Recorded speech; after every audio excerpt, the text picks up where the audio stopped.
Prime Minister Harold Wilson. And this week, one of his former backbenchers, millionaire publisher Robert Maxwell, proved that it also applies in soccer, and in particular to the fortunes of Oxford United. Mr. Maxwell took over as Oxford chairman on Wednesday, after only 3 days after the club looked to be heading for bankruptcy. Well, here on Central Sport, we've been following Oxford's eventful week, starting last Sunday when Gary asked the chairman, Bill Rowe, Oxford could be on the verge of a new era, an era when hopefully they'll become more than a university for top managers and coaches. Oxford United entered the league in 1962, and one of the early pioneers was Ron Atkinson, who skippered the team to promotion after 3 seasons. They were there 3 years in the 3rd division, and then came promotion again. Ron Saunders arrived as manager, and he stayed long enough to save them from relegation. Next came Jerry Summers, now the coach at Albion. He stayed 6 years, during which time the side achieved their best ever league position of 8th in the 2nd division. Following him came Mick Brown, who's now Atkinson's assistant at Manchester United.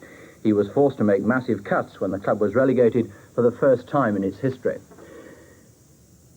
Well, just over a year ago, Ian Greaves arrived as the manager, and under him, Oxford have prospered. Now they have a wealth of young talent, surely more assets to help them overcome their financial problems. One of those young hopes is the fullback John Doyle. He was on the verge of leaving for non-league football at Oxford City when Greaves arrived. Now he's rated one of the best defenders in the lower divisions. The top scorer this year is Keith Castles. He's already got 18, and it's reckoned that the big clubs will be along to take a look at him pretty soon. But now, with money in the bank, there's no way that Oxford will sell him.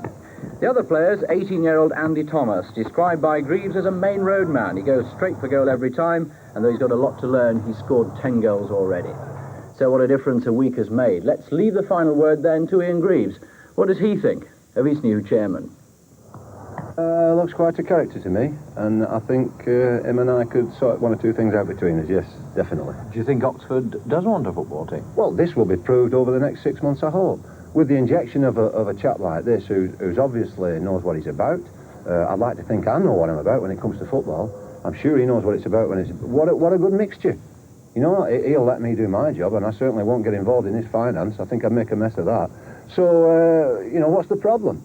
But what we've got to do now, we've got to produce money so that we can improve the team. I'm not arguing about the team I've got. The lads have been super.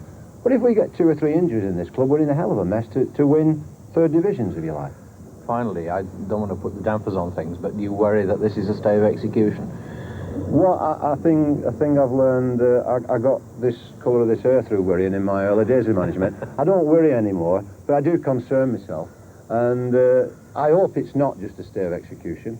If the public of Oxford don't rally round, if we can't get the commercial side working properly, and if my team can't win too many games, this club is in serious trouble still. Because a fellow like Mr. Maxwell cannot come in and stick money in every day in the week. It's just not good sense, it's not good business sense. I mean, most directors in football clubs, it costs them money to be in the game, we accept that. In this case, we know that it's costing him a hell of a lot of money. So, as they say where I come from, at the moment in time, he'll do for me.